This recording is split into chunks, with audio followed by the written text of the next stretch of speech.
Good evening, everyone. Thank you for joining. My name is Valentina Tanni, and I am an art historian and curator based in Rome, Italy. Today, I am going to talk about some of the contents of my latest book, which is titled 𝗍𝗻estetica, the Eternal September of Art. The book has been originally published in Italian by Nero Editions at the end of July 2020.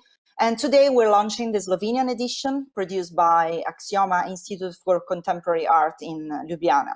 This talk is the first one of a series that would also include 4 conversations with artists and theorists about meme aesthetics. And the whole project is a part of a larger series called Tactics and Practice that has reached its 11th edition. The MemesteticA program explores the worlds of memes and participatory culture more in general, trying to focus on a particular aspect on the relationship with modern and contemporary visual art. So the goal of the whole program is to discuss meme aesthetics and to investigate the role that this new cultural system is having in reshaping our concept of art, our ideas about art and its role in our society. I am particularly happy and proud to have this Slovenian translation of the book because Aksioma and the city of Ljubljana have had a central role in the development of the research project that led to the final book idea.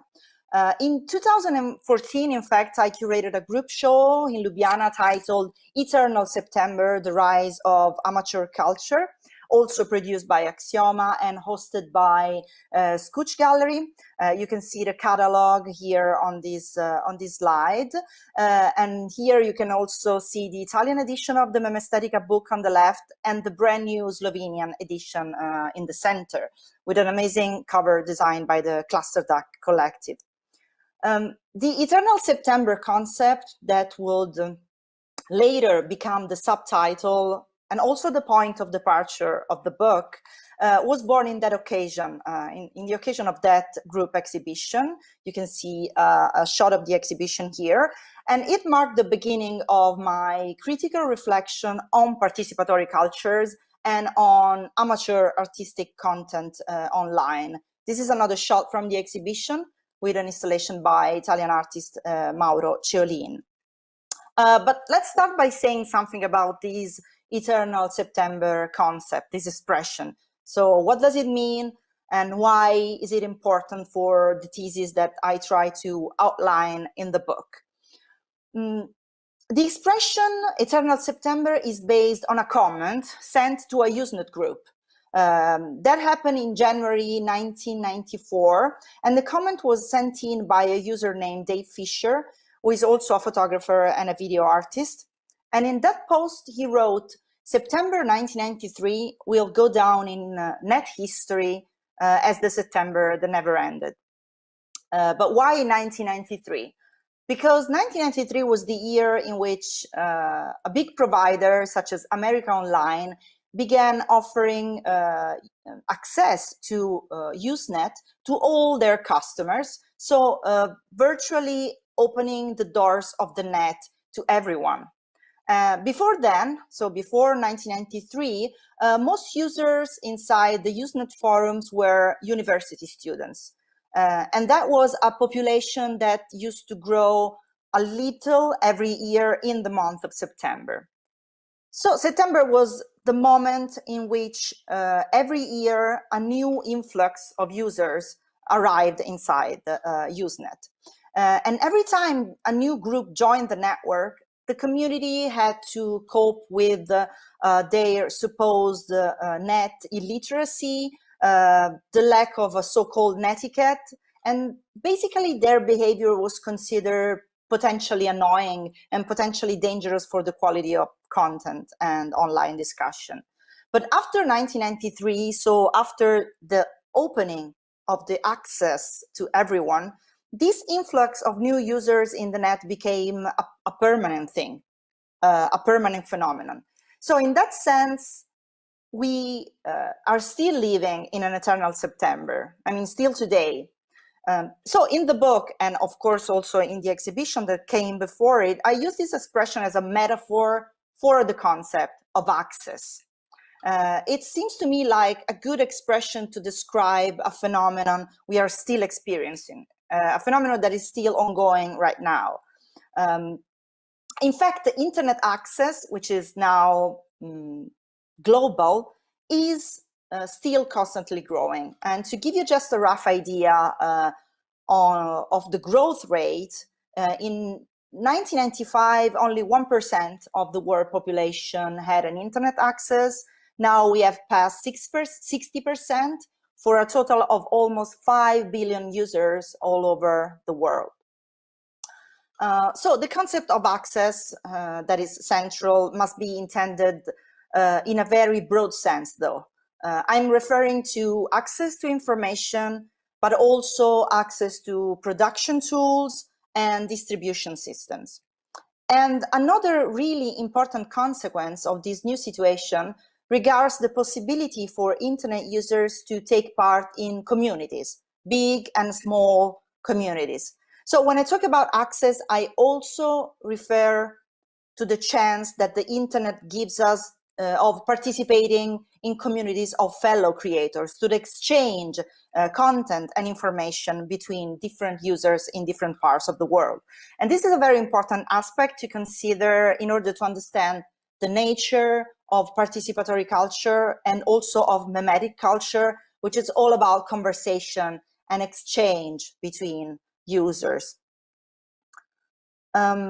This eternal September phenomenon, as everyone can see, has triggered a huge cultural shift that impacted every sector of our culture. So music, literature, movies, journalism, and of course also visual art, which, being a contemporary art scholar, is the main focus of my research. In this new context, the production of content and of images in particular is no longer a task that we can assign only to a specific and qualified category of people. Today, everyone can participate in the construction of our collective visual repository. People can do this by creating images, remixing existing ones, and also contributing to the dissemination of these materials through the practice of online sharing. This creates a sort of unstoppable cycle of editing and remixing, which makes any content unstable, changeable, and never final. So the growing access to digital tools and also the access to virtual communities brought about another important sociological shift that we need to address for a minute. And I am talking about the questioning of professionalism as a category. So the blurring of the boundaries that once were fixed between professionals and non-professionals in many fields. This shift has been actually predicted by many critics and scholars and observers in the past, since the 70s at least, sometimes even before that.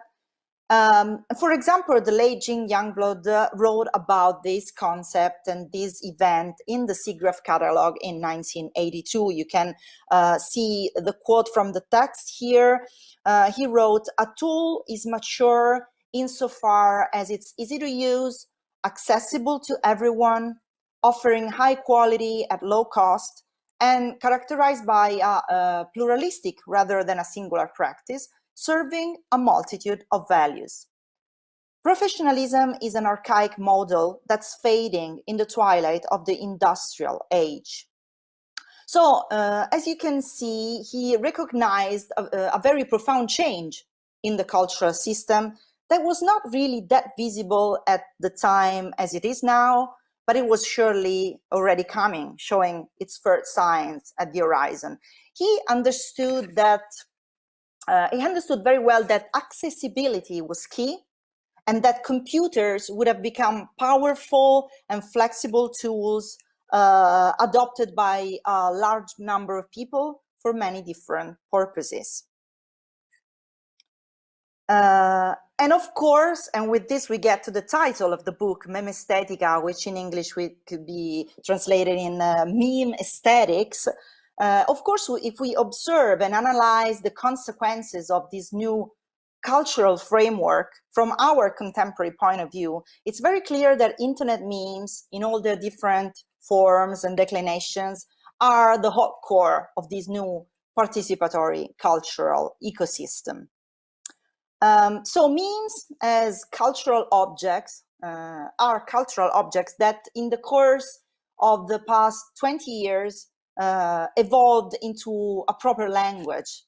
And they not only shape our view of the world and influence our taste and sense of aesthetics, but they also influence social and political processes, as we had the chance to observe in the past 5 to 10 years.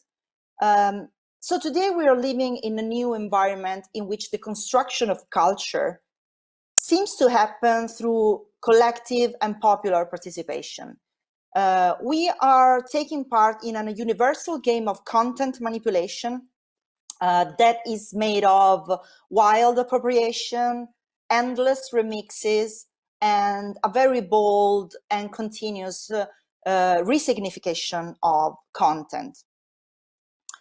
Now let's skip to the part when we try to establish this relationship with the world of art and with the tradition of contemporary visual art. Observing participatory culture from the point of view of an art historian, the first thing that immediately caught my attention, and this is the point of departure of the whole research actually, was a growing habit that I saw happening among internet users. And this habit regards the appropriation and modification of art images. If you think about it, on the web, in fact, no image has a special status. And art images are just files among all the other files, and they circulate freely from website to website, and more often than not, they circulate without any kind of credit or caption, so without any kind of description that can give you context about the image. So works of art are no longer untouchable objects that we just are supposed to contemplate in a museum or in books. They have become materials that are always available and reusable in the context of online communication. And the entire history of art has become the subject of a continuous process of reinterpretation. Art images today are continuously downloaded, modified, and then reintroduced into the flow of communication, and that happens on a daily basis worldwide. In the book, using an Italian word that it's kind of difficult to translate, I define this process contrappasso. Contrappasso is, I mean, it's not really easy to translate, but the closest words in English would be counterattack or maybe retaliation. But it's not simply about revenge. It's more about becoming a victim of your own crimes. The Italian word, in fact, comes from Latin, and from two Latin words. There are contra and patir, and it means to suffer the opposite. This word is traditionally used to describe the punishment of souls in Dante's Inferno, which happens through a process either resembling or contrasting with the scene itself. So I use this expression contrappasso of art because, as you can see, art has turned into the victim of its own crime, of its own methods and strategies. In fact, contemporary art in the 20th century introduced a lot of different practices like appropriation of content, remixing, détournement, content switching, and all these practices are now used widely and mostly in a spontaneous way by people all over the world. they have kind of become ordinary behaviors that we can observe online. And we see this happening every minute. People are doing what artists used to do with all sorts of found materials. They download images, they modify images, and they upload these images again. And sometimes they change the meaning of the image in radical ways. So we are observing as a new situation in which many practices that we once considered exclusive and also distinctive of contemporary visual art are now just acts of everyday life. Another interesting thing to notice is the fact that this practice of appropriation and remix is not only happening in the context of image editing, so editing on digital images, but it's happening also inside museums and art galleries. People interact with art also with their bodies in a new way, in a performative way. And this phenomenon represents a spontaneous attempt to rethink one's role as a spectator within exhibition spaces. And from my point of view, it's just another variation of this attitude that we see in action in art memes.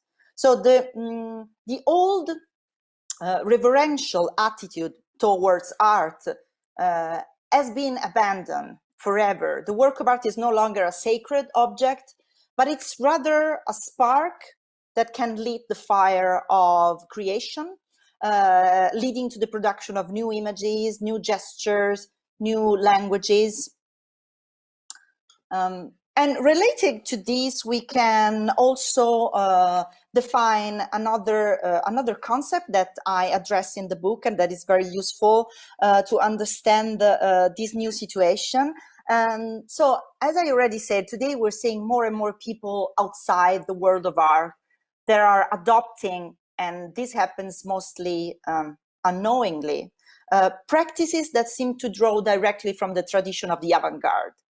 And I am referring to the historical avant-gardes, mainly Dada and Surrealism, but also more recent contemporary art movements like Situationism, for example, conceptual art, pop art, performance, and relational art. And to describe this kind of cultural practices, a Canadian scholar named Darren Weschler coined the expression conceptualism in the wild. This expression is very spot on because it emphasizes the spontaneous nature, it's with the word wild, but also the shocking similarity with conceptual art gestures and conceptual art statements and approaches. In the article that coins this definition, conceptualism in the wild, Darren Weschler refers mainly to the world of poetry and makes a series of examples of conceptual writing, which, referring to the concept of the ready-made, he calls findables. These artifacts, he writes, are not conceived as poems. They are not produced by people who identify themselves as poets. They circulate in a promiscuous and often anonymous way, and they are not accepted by any interpretive community that identifies them as literary. This is, for example, the case of a Nigerian scammer who rewrote the entire book, Harry Potter and the Chamber of Secrets, all by hand, or also maybe the case of a computer engineer who had the idea to translate the whole book Moby Dick using only emojis, or a librarian who converted the Ulysses by Joyce into QR code symbols. Another notable example in the visual field this time is a very popular, now also ancient video meme known as Downfall Hitler Bunker, or also Hitler Reacts. And in the videos of this series that are taken from a sequence from a movie. The movie is called 𝗓𝗏𝗏𝗏, is a movie from 2014, in which Adolf Hitler is played by Bruno Ganz, and he goes mad at the news of the failure to counterattack the Russians. So a sequence from this movie is subtitled with totally arbitrary text. So Hitler's nervous breakdown is used by YouTube users as a reaction to the most diverse situations. And hundreds of thousands of derivative versions can be found online in the form of videos, images, and also animated GIFs, making this viral content one of the most popular in recent history. The practice of subtitling a video content with arbitrary text, interestingly, is also the same that was used in the past multiple times in the context of situationism.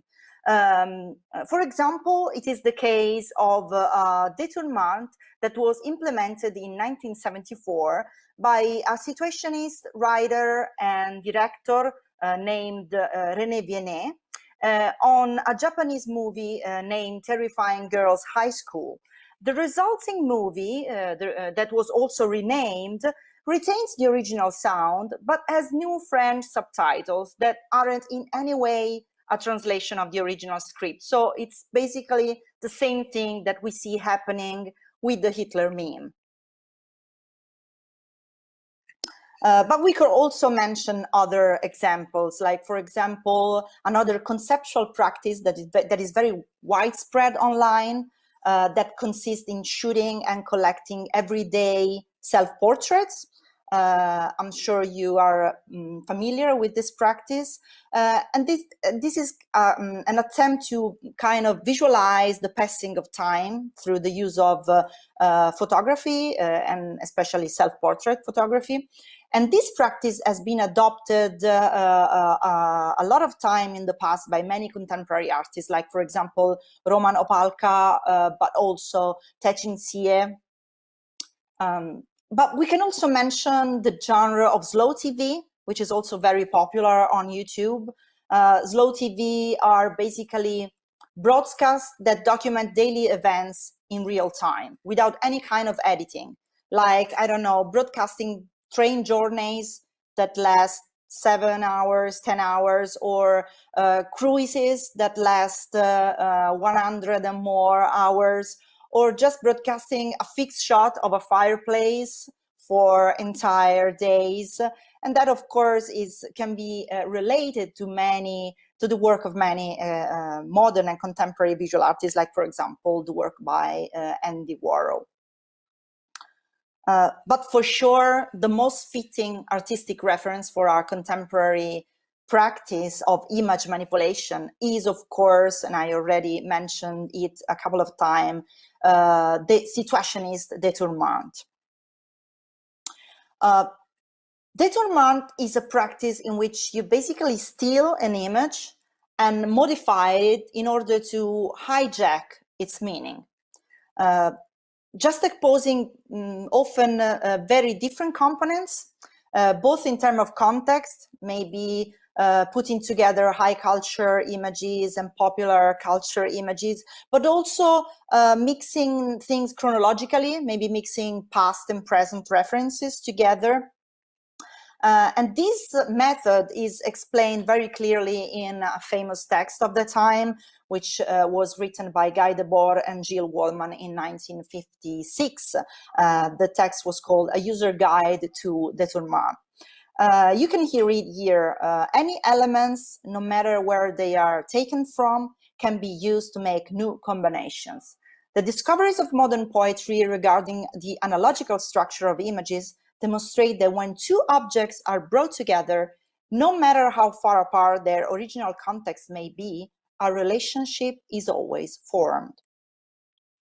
In this respect, for example, we can mention the case of a meme series, a very popular one, called Philosophical Honey Boo Boo. Here you can see the image of a child beauty contest queen. Her name is Alana Thompson, but she is known on the internet with her nickname Honey Boo Boo. And so the image of Honey Boo Boo is used as a background for philosophical quotes in still images and animated GIFs. both in historical détournements and in contemporary memes and viral images, it's interesting to notice that the source material, whether it is a work of art considered sacred and immoral, or whether it is an excerpt from a reality show, the material is treated with the same carelessness. So we can see that there is no reverential attitude, no particular respect for the original, which is sometimes also unknown to the producer of the image. So as you can see, nothing is untouchable and everything is always ready to be transformed. So predicted in the 1960s, sometimes even before that, this totally anarchic attitude towards the use of images is now typical of a generation that gives little importance to intellectual property, a generation that has been educated to the practice of file sharing and has been raised in the context of a visual ecosystem that it's totally hypertrophic and unregulated. So as a consequence of this, things that should have never found themselves together on the same page or in the same video actually end up meeting and building unexpected and sometimes also unsettling connections, like when the Nyan cat meets Louis Buñuel, or when we find Mark Zuckerberg doing jogging during the Vietnam War, or even where we find Charles Manson dancing in a TikTok duet.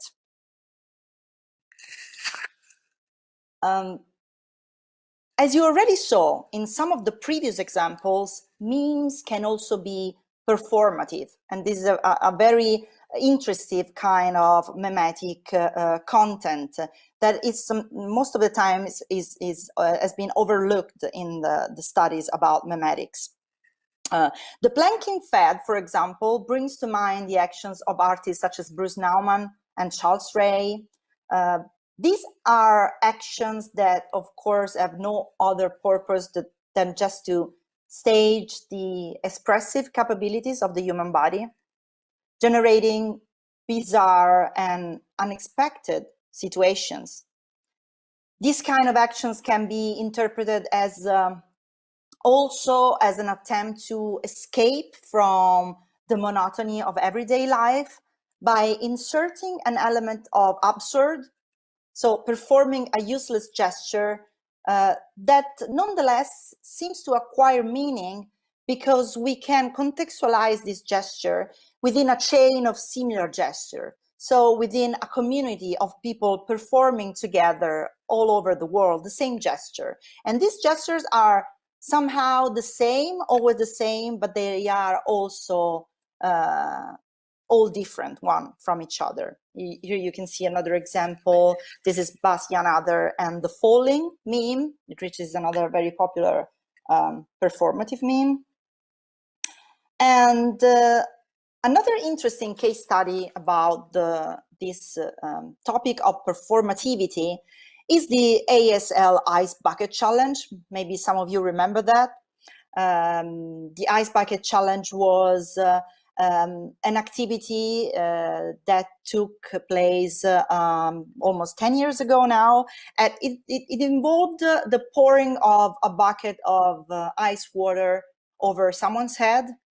And it was also a gesture that was made to promote awareness for a disease called amyotrophic lateral sclerosis. And following art critic Matt Gleason's comment on this popular performative meme, it is important to underline the transformative power that this kind of viral performances seem to hold. You can see in this picture Mark Zuckerberg performing the challenge and a very famous historical performance by Nam June Paik that was made in the context of the Fluxus period. So following art critic Matt Gleason's comment on this popular performative meme, it is important to underline the transformative power that this kind of viral performances seem to hold. According to Gleason, in fact, these actions mimic the relationship between an individual and a radical act. Just as Burden had himself shot to see what it'd be like, of course, here Gleason is referring to Chris Burden, the famous performance artist. So just as Burden had himself shot to see what it would be like, many participants in the challenge seek to transform themselves as an act of public inquiry. The absurd nature of being dosed in ice water mimics many performance art strategies of juxtaposing a transformative act on an ordinary human being. The uncanny world of internet challenges represents an incredible source of wild and spontaneous performance art. These kind of actions, which manifest themselves in the forms of trends or fads online, they testify of a strong need to take part in collective rituals, I think. Many of these challenges are based on stupid and sometimes also dangerous tasks, like the cinnamon challenge, for example, which involves the rapid ingestion of a large amount of cinnamon powder in front of the camera. YouTube also hosted, and it's still hosting today, the spread of numerous performative memes, some of which have taken the form of bizarre and extreme resistance tests for the body and also for the mind. For example, we can mention a particular meme that happened between 2011 and 2013, a small memetic chain, but very interesting. A group of young men challenge each other to watch a 10-hour video in a single setting.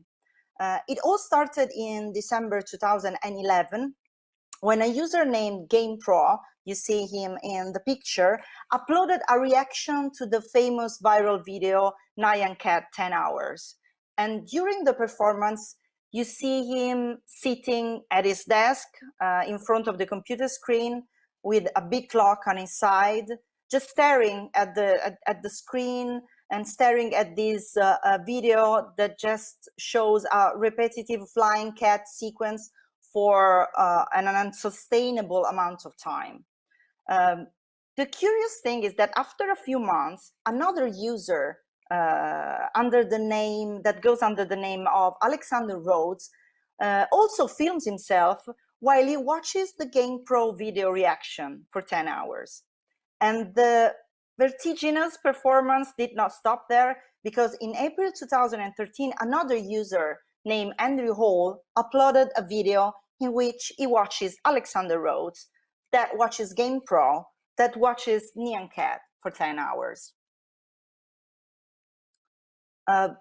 There are a lot of different kinds of conceptual performances that we can find online. For example, there are kids sleeping live on TikTok. I mean, they stream live while they are sleeping, just like in an Andy Warhol movie.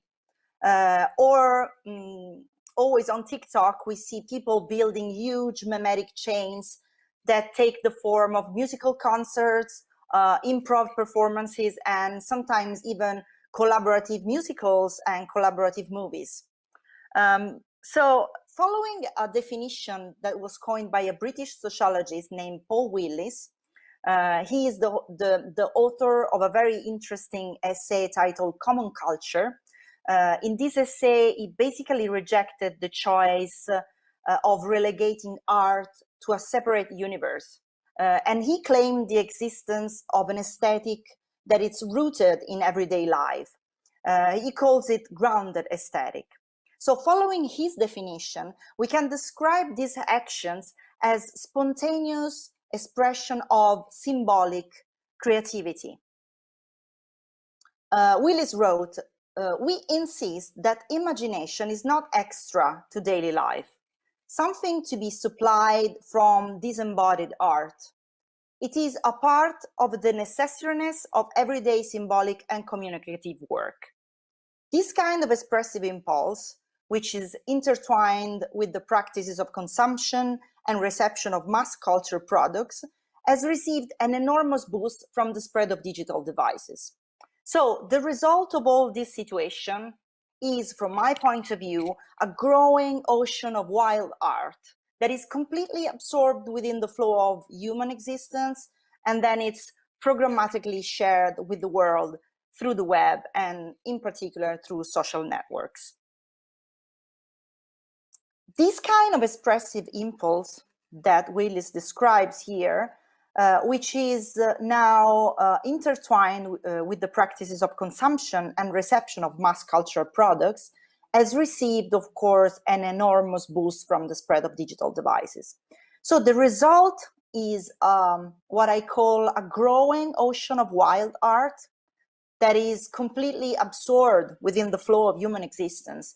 And it's also programmatically shared with the world through the use of the web and social networks in particular. Of course, for time reasons, I really cannot get deep into all the contents of the book, but there is a final topic that I would like to address before ending the presentation. And this topic is the centrality of the concept of nonsense in internet culture.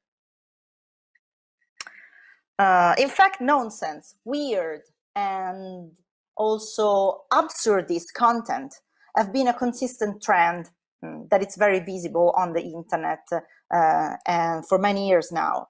This attitude reminds me of Dada, of surrealism. The Dadaists in particular, you know, they were a group of young artists who during the First World War gave life to weird performances and also began to build useless objects. And they did this against the backdrop of a Europe that was basically collapsing. Europe was totally in flames.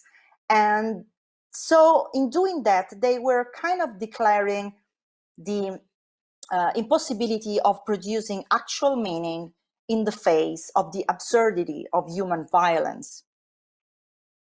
And it seems to me that similarly, today memes are sometimes a spontaneous response to a world that seems to be approaching apocalypse, and this in a political, cultural, but also ecological sense.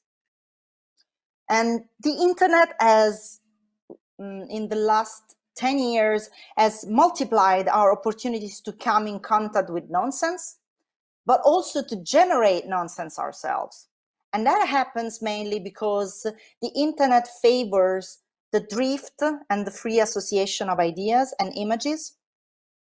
And I think that we can read this also as a form of resistance to a culture that is more and more normalizing. And so I see it as a creative way to exorcise the contradictions of our time and kind of elaborate a reaction to these crises that we are all living today. So let's just look at some images. The world of memes and viral images is teeming with paradoxical objects.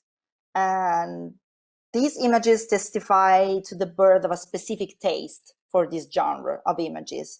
We can see pieces of cheese used as jewels, or guns in a bath of broken eggs, ice cream served inside sneakers, computers used as trash scoops, sculpture made with Pringles, but also toothpaste, sandwiches, and books placed inside toasters.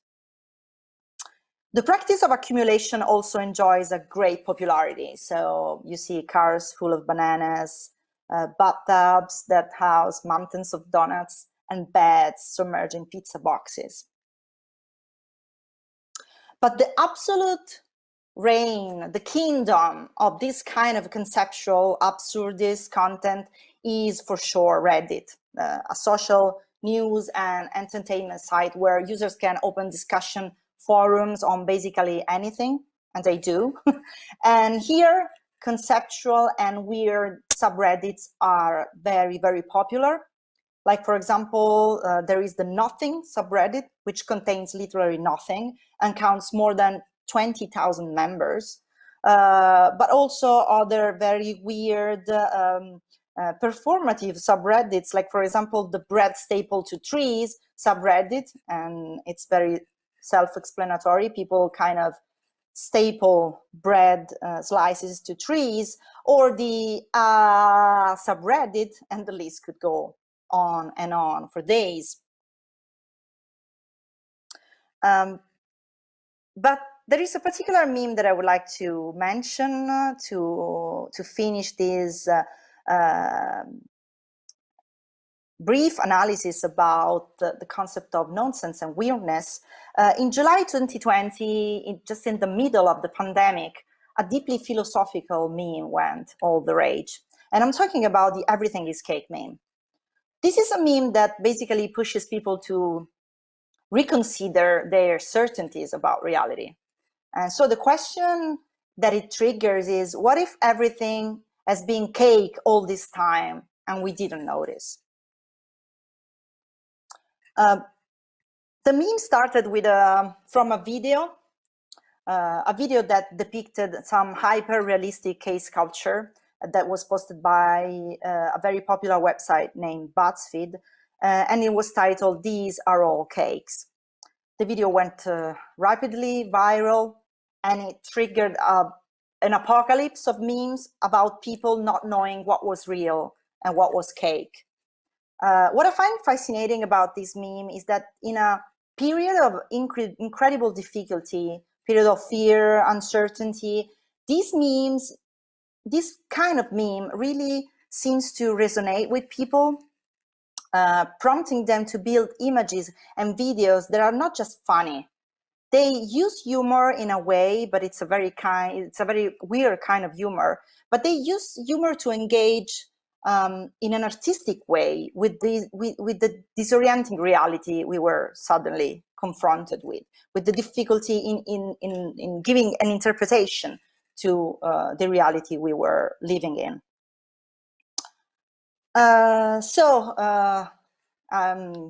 I'm going to conclude in a minute. I would like to say that in the book, along with these case studies that I showed you, that are taken from the memetic and viral ecosystem of the web, I also mention a few contemporary artists that are influenced by internet culture, by the visual aesthetics that this culture is building. But for time reasons, I decided here today to focus this presentation only on the so-called amateur content, on what I called wild internet art. And it is nonetheless important to mention the fact that memetic culture is also profoundly affecting professional artists all over the world and triggering a revolution so profound in the cultural system that also puts the art world and its validation system into question. But this is another topic that is very complex, and we would need a lot of time to address it. But I think that we have the chance to discuss this topic with our guest in one of the following talks of the MemesteticA program. A final consideration. Democratizing the tools of production and distribution and giving people the ability to propagate languages and attitudes very quickly, I think that the internet favored the arrival of a new kind of artistic expression. A kind of artistic expression that it's expanded, it's collective, it's metamorphic. And despite all the similarities that I have highlighted several times during the presentation, I think that these new artistic gestures cannot be really defined as direct descendants of any previous art historical movement. Rather, what it seems to me is that internet culture has triggered the spontaneous birth of a widespread artistic attitude, brought about by the free, unrestrained, and chaotic manifestation of irregular behaviors and attitudes. So also the sharing of unusual and very personal content, the manifestation of some incredibly diversified visions of the world. So the resemblance that we may see with conceptual art and performance art is maybe just a consequence of the progressive manifestation of unconventional aesthetic and thoughts, and also aesthetics that are every day more diverse, and that find on the internet a stage that guarantees to them global dissemination. Things like appropriation, remix, and the attitude of performing in front of the camera online are all elements that digital culture, I think, carries in its DNA as native characteristics. They are all side effects of an ecosystem in which every piece of content can be instantly exchanged, stolen, shared, modified.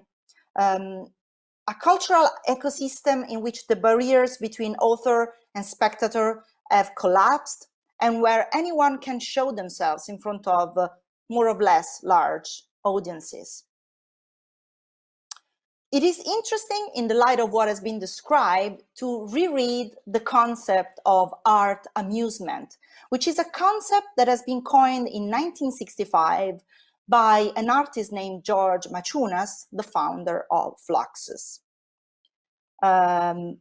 By proposing a profound revolution in the way we conceived art and its role within society, the Lithuanian artist compared the traditional art system with its elite status with a new model that in his eyes should be a fusion of fun, play, irony, and Dadaist conceptualism. If we read this now in 2021, it sounds a little bit like a prophecy. So I am going to end this presentation with his words, because even if they were written 56 years ago, they seem to describe our present quite well. So here it goes. To establish artists' non-professional status in society, he must demonstrate artists' dispensability and inclusiveness. He must demonstrate the self-sufficiency of the audience. He must demonstrate that anything can be art and that anyone can do it. Therefore, art amusement must be simple, amusing, unpretentious, concerned with insignificances, require no skill or countless rehearsals, have no commodity or institutional value. The value of art amusement must be lowered by making it unlimited, mass-produced, obtainable by all, and eventually produced by all. Fluxus art amusement is the rear guard without any pretension or urge to participate in the competition of one-upmanship with the avant-garde. It strives for the monostructural and non-theatrical qualities of a simple natural event, a game or a gag. It is the fusion of Spike Jonze vaudeville, gag, children's games, and Duchamp. So thank you for listening, and see you next time.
Thank you.